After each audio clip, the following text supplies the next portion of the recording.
Hello friends, welcome to my channel mobile repair trick. आज की इस वीडियो में हम स्प्रेडरम फर्मवेयर से रिलेटेड ईएमसी के ऊपर बात करने वाले हैं कि किस तरह से हम किसी भी स्प्रेडरम चिपसेट वाली ईएमसी को डेड बूट रिपेयर कर सकते हैं या फिर उसकी प्रोग्रामिंग कर सकते हैं या फिर उसके पैक फर्मवेयर को फ्लशिंग कर सकते हैं। तो इस वीडियो को लास्ट तक जरूर देखिएगा। सब्सक्राइब कीजिए हमारे YouTube चैनल को और बेल आइकन को प्रेस कीजिए हमारे लेटेस्ट वीडियो के नोटिफिकेशन के लिए। स्प्रेडरम फ़ोन जितने भी होते हैं उसके बारे में हम पहले भी बता चुके हैं हमारे U5 बॉक्स के लेसन्स में, और इसके अंदर ऐसा होता है कि बूट पार्टीशन 1 और 2 दोनों ही मोस्ट इंपॉर्टेंट होते हैं।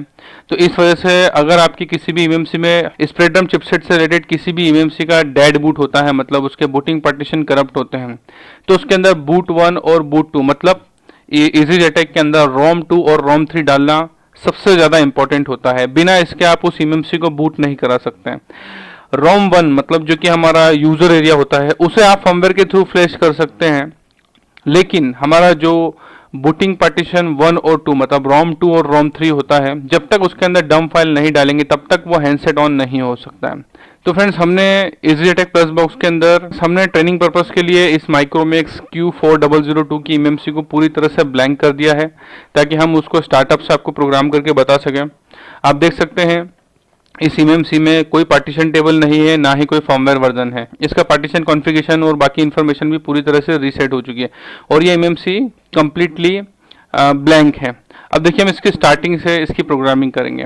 देखिए फ्रेंड, जितने भी स्प्रेडरम से रिलेटेड जो ईएमसी होती है उसमें बूट पार्टीशन 1 और 2 दोनों ही बहुत इंपॉर्टेंट होते हैं।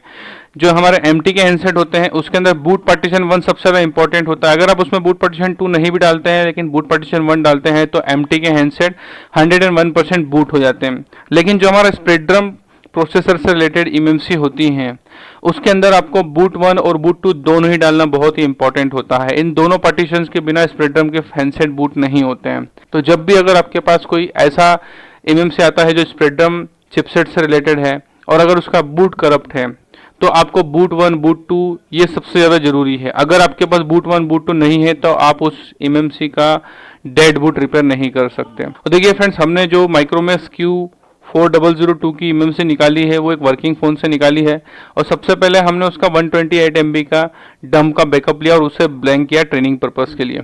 तो सबसे पहले हम इसके अंदर हमारी 128 MB की डंप को राइट करेंगे। देखिए हमने यहाँ पर write all EMC regions at once में राइट किया क्योंकि हम एक साथ इसकी डंप को चढ़ाना चाहते हैं। तो देखिए सबसे पहले हम रोम 1 पे क्लिक करेंगे और देखिए फ्रेंड्स, यहाँ पर हमारा डंप रखा हुआ है Q4002 का। इसमें सबसे पहले हमें रोम 1 लेना है।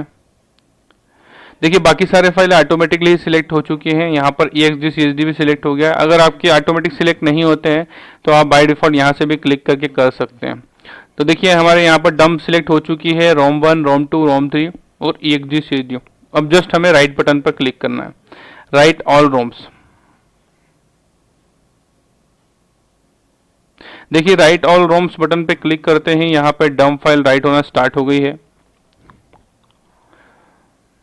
सबसे पहले रोम 2 डाउनलोड हुई है, फिर रोम 3 जो कि हमारे बूट पार्टीशन 1 और 2 से रिलेटेड है, और अब हमारा यूजर एरिया मतलब रोम 1 इसके ऊपर राइट हो रहा है।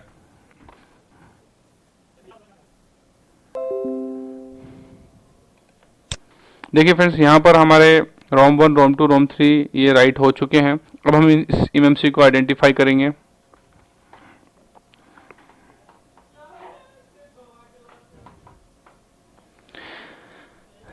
आप देख सकते हैं फ्रेंड्स, यहाँ पर हमारी ईएमसी का पार्टीशन कॉन्फ़िग हो चुका है 0x08 और यहाँ पर पार्टीशंस भी बन चुके हैं, लेकिन यहाँ पर अभी आप देखेंगे तो फर्मवेयर का कोई वर्जन नहीं है क्योंकि हमने 128 MB का डंप डाला था जो कि हमारे इस स्प्रेडरम फ़ोन के बूट रिपेयर करने के लिए सबसे ज़्यादा ज़रूरी होता है। अब देखिए फ्रेंड्स, इसके अंदर हम फर्मवेयर डालेंगे। उसके लिए हम राइट बाय वेंडर पर क्लिक करेंगे और यहाँ पर आप देख सकते हैं अभी ऊपर वेंडर में कॉलकॉम सिलेक्ट है, तो जहाँ पर हमें स्प्रेडरम सिलेक्ट करना है। स्प्रेडरम सिलेक्ट करते आप देखेंगे यहाँ पर पैक फाइल का ऑप्शन आ गया है, तो हम क्लिक करके यहाँ पर हमारे फोल्डर में जो पैक फाइल होता है स्प्रेडरम का .psc उसे ओपन करेंगे। देखिए EasyJet प्लस बॉक्स के अंदर पैक फाइल को हम डायरेक्टली फ्लैश कर सकते हैं, लेकिन UEFI बॉक्स के अंदर अगर आपको पैक फाइल फ्लैश करना होता है तो उसे एक्सट्रैक्ट करना पड़ता है फ्लैश टूल के थ्रू, जिसकी पूरी प्रोसेस हमने हमारे UEFI बॉक्स के ट्रेनिंग लेसन 11 में बताया था। अगर आप उसके बारे में जानकारी चाहते हैं तो हमारा जो UEFI बॉक्स के ट्रेनिंग लेसन है उसमें लेसन 11 को देखिएगा, उसमें हमने स्पेक्ट्रम को एक्सट्रैक्ट करके XML फाइल के थ्रू भी फ्लैश करना बताया। तो देखिए यहाँ पर हमने पैक फाइल को सिलेक्ट किया था और EasyJet प्लस बॉक्स ने इस पैक फाइल को एक्सट्रैक्ट कर लिया है और आप देख सकते हैं यहाँ पर उसने पार्टीशन शो कर दिए हैं जो हम अब eMMC पे राइट कर सकते हैं। आप देख सकते हैं यहाँ पर सेंटर में बॉटम में राइट बटन है, हमें जस्ट उस बटन के ऊपर क्लिक करना है।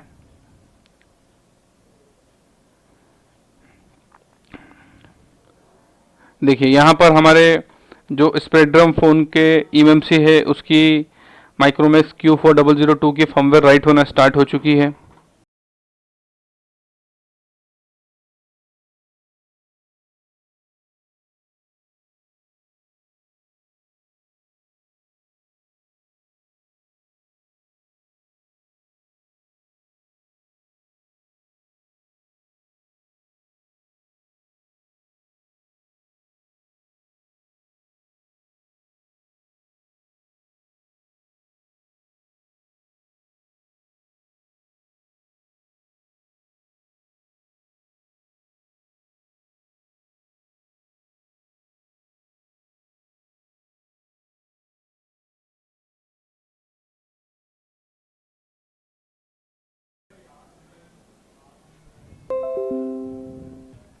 देखिए फ्रेंड्स यहाँ पर हमारा फर्मवेयर राइट हो चुका है। अब हमारी eMMC को हम वापस एक बार इसमें आइडेंटिफाई करेंगे, चेक करेंगे।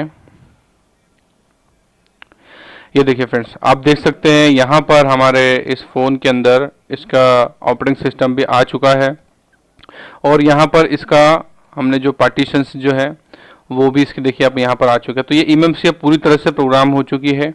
इसलिए देखिए यहाँ पर फ्लैशिंग होने के बाद में इसके पार्टीशंस भी आ गए और इसका एंड्रॉयड वर्जन भी आ गया है। अब ये eMMC पूरी तरह से प्रोग्राम हो चुकी है फ़ोन में राइट करने के लिए। और देखिए अगर आपके पास सिक्योरिटी फाइल्स का बैकअप है तो आप वो यहीं से रिस्टोर कर सकते हैं, लेकिन अगर आपके पास सिक्योरिटी का फाइल का बैकअप नहीं है तो स्पेक्ट्रम फ़ोन का IMEI इजीली रिपेयर हो सकता है। आप उसे अलग से भी हैंडसेट ऑन करने के बाद में भी रिपेयर कर सकते हैं। देखिए फ्रेंड्स, स्पेक्ट्रम चिपसेट वाली जितनी भी eMMC होती हैं इनमें ज़्यादा प्रॉब्लम नहीं आती है।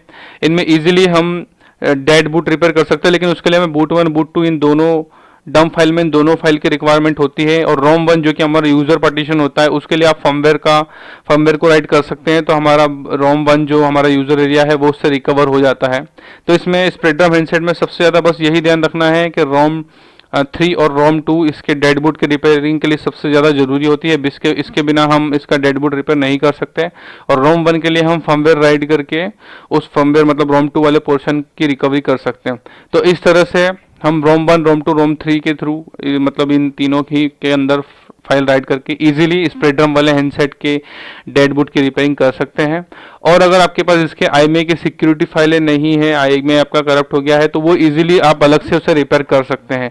स्पेक्ट्रम वाले चिपसेट में IMEI रिपेयर करने में इतनी प्रॉब्लम्स नहीं आती। और वैसे भी आज के समय में स्पेक्ट्रम वाले फ़ोन अब आते नहीं हैं। जितने भी हैंडसेट आते थे वो सब पुराने हैंडसेट थे जिनमें ज़्यादा सिक्योरिटी के इशूज़ नहीं होते थे और IMEI ईजिली रिपेयर हो जाता था। तो इसमें सिक्योरिटी पोर्शन से रिलेटेड हमें ज़्यादा इशूज़ नहीं आते। फिर भी अगर आपको स्पेक्ट्रम चिपसेट से रिलेटेड कोई डाउट्स है तो आप इस वीडियो पे कमेंट्स कर सकते हैं, हम बिल्कुल 101% उसका जवाब देंगे। और वीडियो अच्छा लगा हो तो लाइक कीजिए, हमारे चैनल को सब्सक्राइब कीजिए, क्योंकि इस तरह की नॉलेजेबल वीडियो हम हमारे व्यूअर्स के लिए बनाते रहते हैं। Thanks for watching.